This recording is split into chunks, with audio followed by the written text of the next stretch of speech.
दहिसरच्या आपले आमदार यांच्या प्रयत्नातून आणि मेहनतीतून स्थानिक नागरिकांच्या मदतीने एक अतिशय उत्कृष्ट असं उद्यान, ज्याला पुण्यश्लोक अहिल्यादेवी होळकर यांचं या नवरात्रीमध्ये नाव देऊन 2 डोम, बसण्याची व्यवस्था, चालण्याची, जॉगिंगची, खेळण्याची, लहान मुलांच्या खेळण्याची, वरिष्ठ नागरिकांना बसण्याची व्यवस्था केली आहे आणि हे मोकळी जागा सुशोभित करून दिली आहे।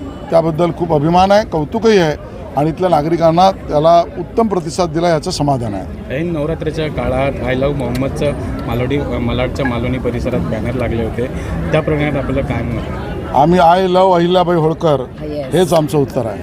सर, उद्धव ठाकरेजींनी आज प्रेस कॉन्फरन्स घेतलेलं 50,000 हेक्टरी त्यांनी शेतकऱ्यांना मदत द्यावी अशी मागणी केलेली आहे। कसं देवेंद्रजींचं सरकार, केंद्रातलं मोदीजींचं सरकार हे महाराष्ट्रातल्या शेतकऱ्याला पूर्ण मदत करण्यासाठी उभं आहे, काम करतं आहे, कामाला लागलेलं सुद्धा आहे। जी परिस्थिती आहे आमच्या बिचारा शेतकऱ्याची या पावसामुळे झाली, त्याची शेती असेल, शेतीतली माती असेल, शेतातलं पीक असेल, शेतातलं घर असेल, जनावरं असतील, यांचं मोठं नुकसान झालं आहे आणि त्यामुळे वेळीच नियम बदलून, नियमाला योग्य वळण देऊन मुख्यमंत्र्यांनी भूमिका स्पष्ट केली की आम्ही अंतिम व्यक्तीला सुद्धा मदत करू। 2000 कोटीच्या वर निधी वाटपसुद्धा झालं आहे। सरकार पंचनामे आणि सर्व काम, केंद्र सरकारची मदतसुद्धा NDRFची मिळालेली आहे। अशा वेळेला राजकीय विधान करणं हे समजूतदारपणाचं नाही।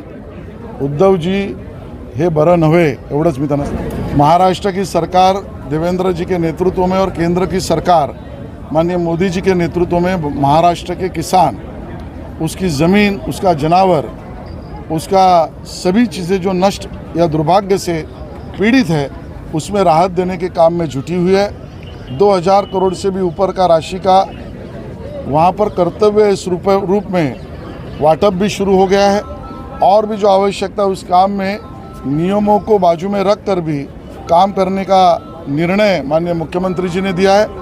और उस समय पर राजनीति या राजनीतिक विधान करना, ये उद्धव जी का बयान, ये ठीक नहीं, इतना ही मैं कहूँगा। मालाड के मालवनी में मोहम्मद आई लव, देखिए मैं इसके ऊपर टिप्पणी क्या करूँ, मैं तो ये कहने वाला आदमी हूँ आई लव अहिल्या।